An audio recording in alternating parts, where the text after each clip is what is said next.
Le guerre si combattono a suon di miliardi, è un'equazione molto semplice. Il paese con il budget annuo per la difesa più alto risulta essere di conseguenza la prima superpotenza militare del pianeta Terra. Il governo che riesce ad accaparrarsi quanti più contractors esterni in ambito di tecnologie e armamenti risulterà essere quello più all'avanguardia. E anche se hai più strumentazioni ma sono vecchie e non modernizzate a livello di sensori eccetera, vincerà sempre il paese che ha le tecnologie e i sistemi di difesa più innovativi. Come spiegavo nella mia serie dei 2 video sulla truffa mondiale dei fondi di investimento che gestiscono un mega monopolio mondiale sull'intera economia planetaria, da febbraio, con l'avvento della guerra russo-ucraina, il mondo intero ha avuto un notevole incremento nella produzione di armi e le politiche europee hanno favorito, chissà come mai, le più grandi corporation di armi del mondo nella creazione di nuovi giocattolini di morte che finiscono letteralmente ovunque. Ovunque, signori. Gli americani sono i più grandi produttori ed esportatori di armi del pianeta Terra e in questo video verranno sollevati degli interrogativi e verrà esposto un giallo che ha il potere di farci rabbrividire. Alle corporation miliardarie, cari signori, l'unica cosa che importa è il profitto. Questa politica è alla base anche della massoneria deviata che adotta i suoi punti cardine dall'ordine degli Illuminati di Baviera. Profitto ad ogni costo. E pensate sul serio che importi qualcosa a queste persone se traggono profitti fornendo armi alla vittima o al carnefice? Non frega niente a nessuno e vi assicuro che hanno tutti i mezzi per sviare e per coprire la tracciabilità di un carico. E tra poco ve ne accorgerete, perché i soldi possono tutto. Lockheed Martin, Raytheon, Boeing, Northrop Grumman, queste sono le più grandi corporation di armi sul pianeta Terra. 4 aziende, tutte americane, che esportano tecnologie e servizi letteralmente ovunque. Chi è a conoscenza della storia sa che gli Stati Uniti hanno finanziato e armato gli eserciti di ogni guerra mai avvenuta dalla fine della Prima Guerra Mondiale a oggi in Ucraina. Con l'operazione Ciclone della CIA, per esempio, dal 1979 al 1989, gli Stati Uniti d'America hanno armato e finanziato i Mujahideen in Afghanistan prima e durante l'intervento militare dell'Unione Sovietica a sostegno delle repubbliche democratiche. I servizi segreti americani condussero azioni separate all'interno del paese per vendere quante più armi possibili e alimentare così un conflitto con la scusa di supportare la democrazia in giro per il mondo. In Iraq non hanno mai appoggiato le forze democratiche perché temevano lo sviluppo di un movimento di centro-sinistra che avesse idee proprie e magari difendesse gli interessi nazionali, e fornirono quindi tonnellate di armi ad una belva come Saddam Hussein. Quando dal 1980 al 1988 gli Stati Uniti e il Regno Unito armarono l'Iraq di Saddam nella guerra contro l'Iran.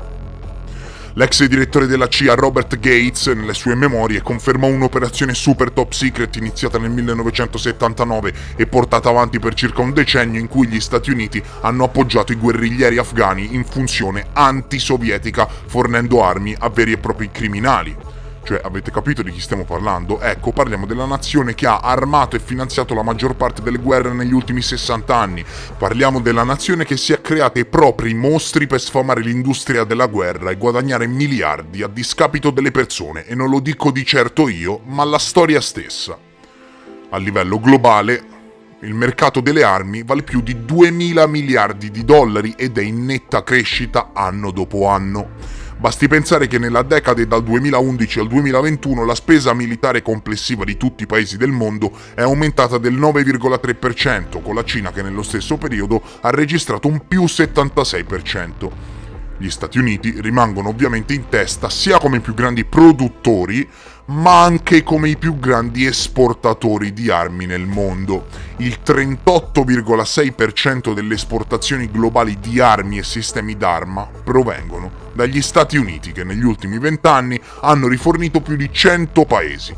Arabia Saudita, Kuwait, Qatar, Australia, Giappone, Corea del Sud, Paesi Bassi, Norvegia, Regno Unito e Russia. E direte, come Russia? Ma se sono nemici, cosa stai dicendo? Sì, i governi sono nemici, non di certo le corporation. Se mi paghi, ti voglio bene.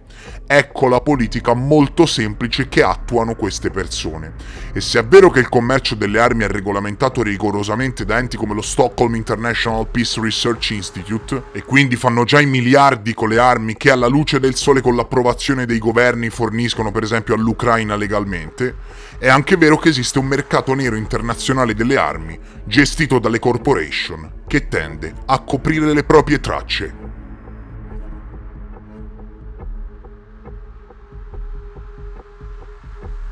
Nel porto di Gioia Tauro in Calabria pochi giorni fa sono state scoperte delle componenti che gli inquirenti sospettano essere parti di droni da guerra dirette in Russia, componenti americane, prodotte da aziende americane in Canada, passate per Gioia Tauro, dirette in Qatar, non conosciamo il penultimo sbarco e poi presumibilmente dirette in Siria alla base russa di Tartus, dove poi gli ingegneri sarebbero stati in grado o di riconvertire le componenti creando delle armi o semplicemente di assemblarle e inviarle tranquillamente con dei convogli militari in Russia per utilizzarli nella guerra in Ucraina. Wow, direte. Fermo un attimo, ecco, piano piano, va bene? Secondo le indiscrezioni, i russi avrebbero tentato di importare componenti militari americane per droni dual use, utilizzando l'Italia come scalo intermedio. La triangolazione non è andata a buon fine e ci ha permesso forse di mettere gli occhi sul traffico illegale di armi che parte, ovviamente, dagli Stati Uniti. Le autorità hanno individuato e bloccato dei container potenzialmente pieni di componenti per droni tattici militari.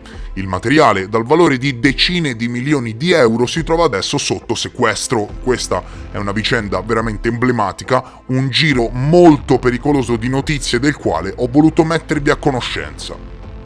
Pare che le intenzioni del Cremlino non fossero nello specifico quelle di acquistare veicoli a pilotaggio remoto, quanto piuttosto i sistemi che contribuiscono al loro controllo e alla loro guida, in quanto gli Stati Uniti sono il paese più all'avanguardia nella creazione di queste strumentazioni. E per dare una bella lucidata agli armamenti russi che per lo più sono molto datati, le intenzioni sono state quelle di una triangolazione illecita che coinvolgeva anche il nostro paese. Le truppe continuano ad avanzare nel Donbass. La Russia vorrebbe dare la spallata finale a Kiev, che si è rifocillata con centinaia di tonnellate di armi occidentali, e per fare ciò ha bisogno di una sola cosa, ha bisogno di qualità. E i droni rappresentano il massimo della convenienza, soprattutto quelli statunitensi super avanzati. Ecco perché i russi avrebbero fatto in modo, tramite chissà quale corporation di armi americana, di accaparrarsi queste componenti in modo illecito. La partita di container contenenti le strumentazioni arrivavano dal Canada, che probabilmente è anch'essa una provenienza fittizia e fuorviante, ed erano dirette in Qatar, almeno sulla carta, perché in realtà, secondo gli inquirenti, non era affatto chiaro quale fosse la destinazione finale del carico. C'era il rischio che il materiale potesse finire nelle mani dei russi anche allo scalo successivo, e per ora l'ipotesi più accreditata è quella della base russa di Tartus in Siria. La Siria è un alleato di ferro della Russia, ospita svariate basi ed ecco fatto. Non è da escludere che la nave in questione passasse dalle coste siriane, scaricasse la merce e proseguisse pulita fino in Qatar.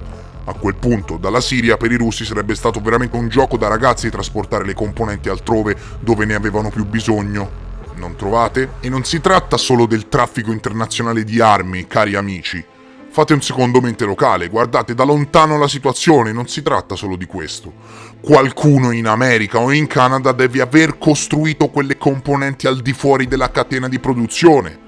Non è che avanzavano e l'hanno spedite così a caso per un mercato illegale, no, perché è tutto rigorosamente tracciato e regolamentato alla luce del sole, quindi qualche corporation all'avanguardia deve aver costruito quelle componenti appositamente per questo traffico, al di fuori della catena di produzione, che ovviamente sono state pagate da qualcuno, commissionate.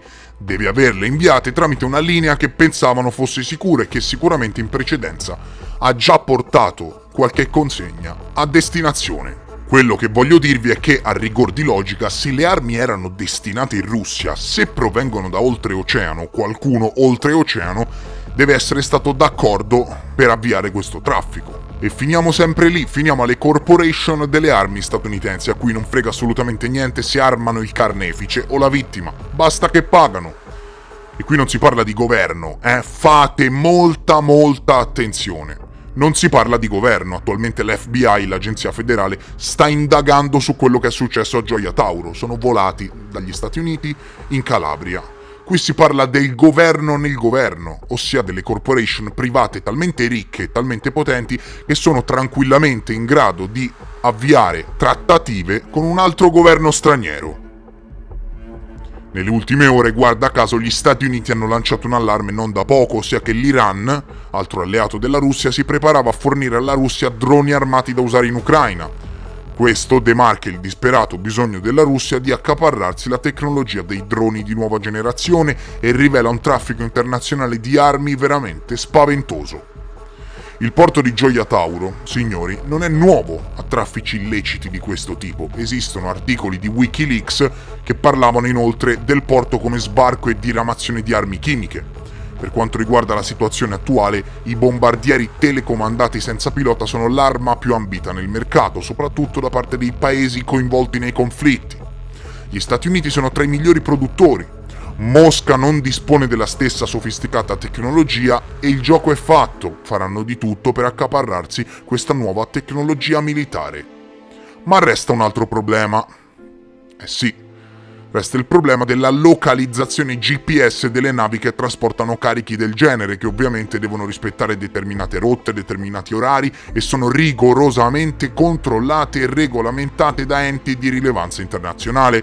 Ebbene, gli investigatori italiani che si sono approcciati al caso e che, devo ammetterlo, hanno fatto un gran lavoro, hanno stabilito che in determinate occasioni, fingendo dei malfunzionamenti, il GPS è stato spento. Quindi la domanda rimane: quante di queste tratte nascondono armi, sistemi d'arma illegali o cos'altro? E quanto è grosso questo giro? Quali sono le implicazioni? Da dove parte? Ecco, da dove parte, lo sappiamo, parte dagli Stati Uniti. Per oggi, cari signori, è tutto. Io spero che il video vi abbia incuriosito e stimolato come sempre ad approfondire le mie umili ricerche. Mi raccomando, se pensi che ne valga la pena, non fare finta di niente, supportami con un like. Non ti costa niente, è gratis, ti guardi il video, ti piace, lasci un like a supporto del canale. Se sei nuovo e ti interessano i temi che affronto, iscriviti. Noi ci vediamo presto, molto presto, nel prossimo episodio. Adieu.